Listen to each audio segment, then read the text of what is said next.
सद्गुरुदेव भगवान की जय। दादू राम सत्य राम। दादू नमो नमो निरंजनम।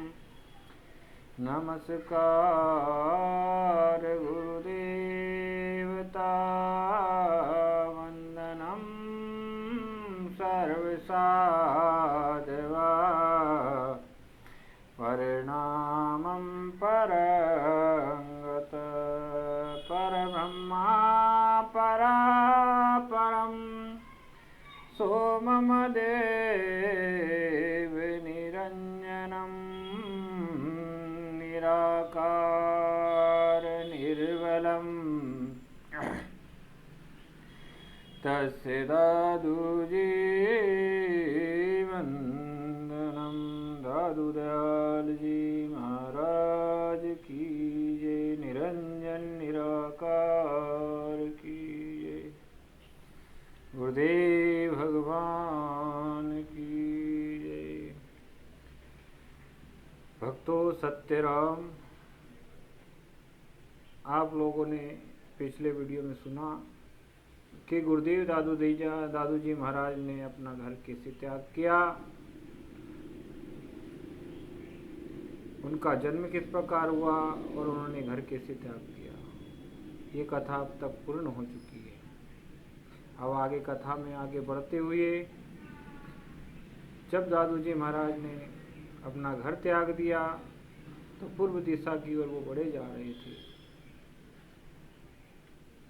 गुरुदेव दादू जी महाराज पूर्व दिशा में बढ़ते हुए मालव देश प्रांत में पेटलाद नगर के पास पहुंचे। पेटलाद नगर के बाहर ही एक बट वृक्ष के नीचे कुछ बच्चे खेल रहे थे। दादू जी को जब पास गए तो दादू जी को देखकर कुछ लोग तो भाग गए, बस उसमें से 2 व्यक्ति वहाँ रुक गए। उन्होंने दादू जी को प्रणाम किया और कहा, प्रभु धूप बहुत तेज है, गर्मी पड़ रही है, थोड़ी देर छांव में विश्राम कर लीजिए, त्रिपाद कम हो जाएगा।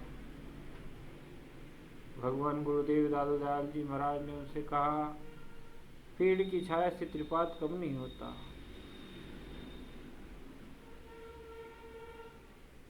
जब ज्ञानदास और माणकदास नाम के उन दोनों व्यक्ति ने सुना कि त्रिपाद पेड़ की छाया में बैठने से कम नहीं होगा, तो उनकी जिज्ञासा हुई।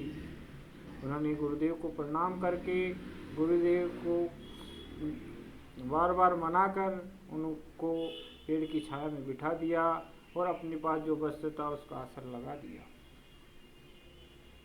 हाथ जोड़कर प्रणाम किया और कहा, गुरुदेव हमें त्रिपाद से बचाइए, इससे बचाने का कोई उपाय तो बताओ।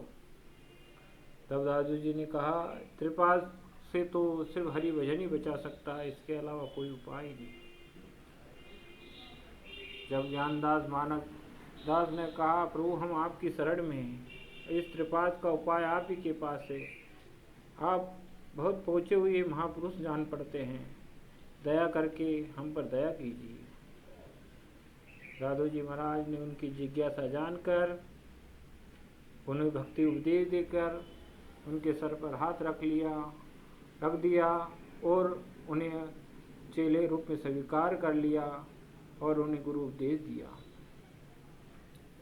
दादू जी महाराज ने सबसे पहले सत्यराम का उपदेश ज्ञानदास और माणकदास को ही दिया था।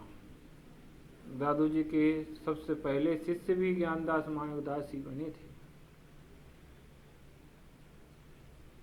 दादू जी महाराज पूर्ण भक्ति का ज्ञान उन्हें देना चाहते थे, इसीलिए दादू जी महाराज कुछ समय वहीं विराज गए और नित्य दादू जी महाराज उन्हें भक्ति ज्ञान दिया करते थे।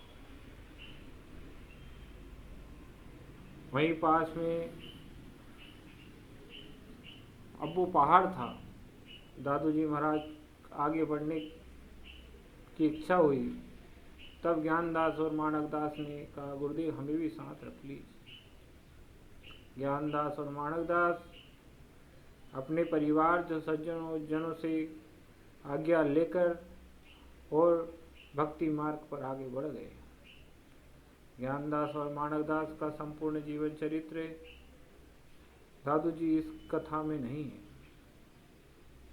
कभी और समय रहेगा तो ज्ञानदास माणकदास की भी जीवन चरित्र के बारे में वर्णन करेंगे। दादू जी महाराज ज्ञानदास और माणकदास और कुछ संतों को साथ लेकर, क्योंकि दादू जी महाराज की ख्याति अब फैलने लगी थी, अब वो पर्वत पहुंच गए। अब वो पर्वत अधिकतर भील लोग रिया करते हैं। अब वो पर्वत पे भीलों का राज था, भील रहते थे। जब दादू जी का आगमन सुना तो भीलों ने दादू जी की बहुत सेवा करी और फल फ्रूट ला के दादू जी की और संतों की सेवा क्या करते थे। दादू जी महाराज सबको उपदेश दिया करते थे। इसी प्रकार दादू जी महाराज अब्बू पर्वत पर विराजने लगे। दादू जी महाराज अब्बू पर्वत पर संतों के साथ हरि कथा, हरि कीर्तन, हरि उपदेश दिया करते थे। एक दिन सिद्धों का विचार कर रहे थे।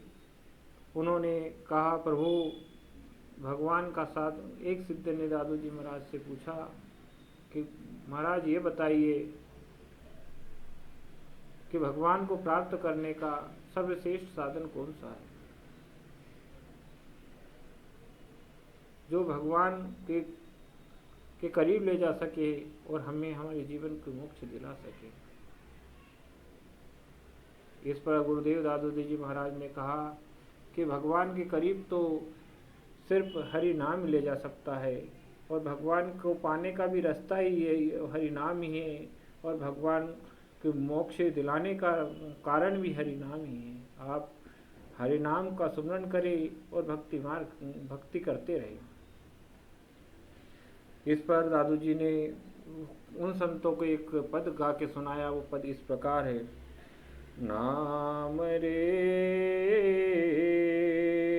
हरि नाम रे, सकल सिरोमणि नाम रे,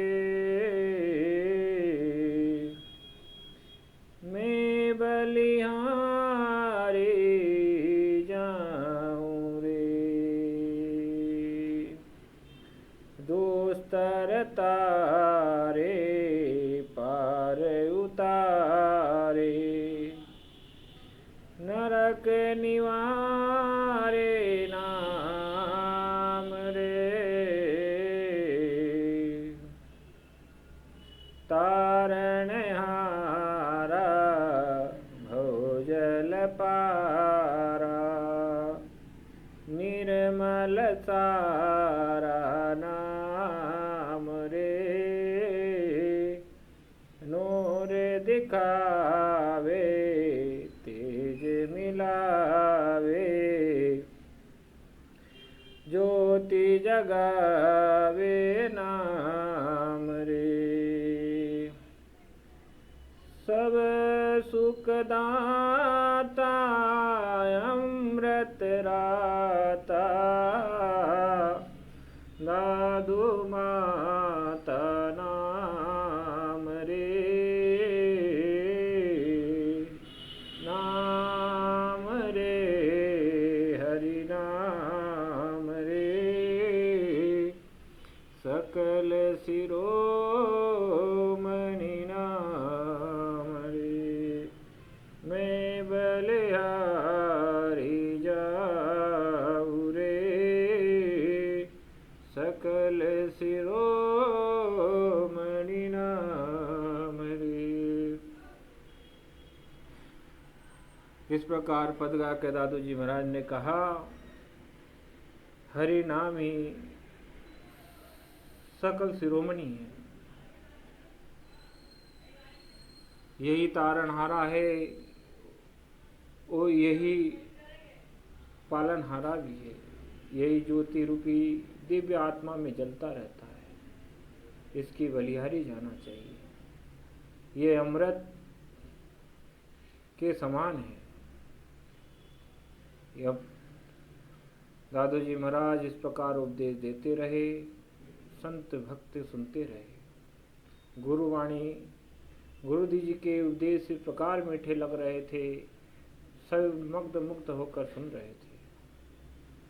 दादू जी महाराज की भगवान को प्रसन्न करने की जो क्रिया थी, जो लीला थी, और जो भगवान के विषय में जो चर्चा करते थे, उस चर्चा को लोग मंत्रमुग्ध होकर सुना करते थे।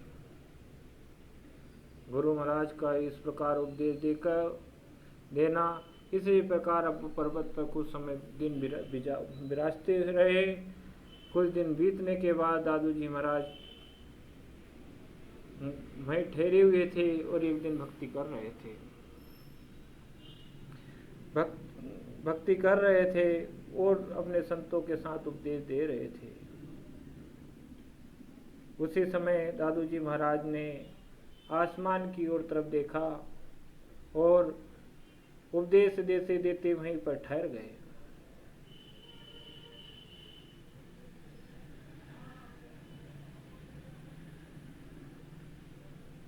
जब दादू जी महाराज की आंखें भर आई और उपदेश देते हुए वो रुक गए, तब ज्ञानदास और माणकदास ने गुरुदेव दादू जी से पूछा, प्रभु आपने ऐसा क्या देख लिया जो आप इस समय इतने विचलित हो गए?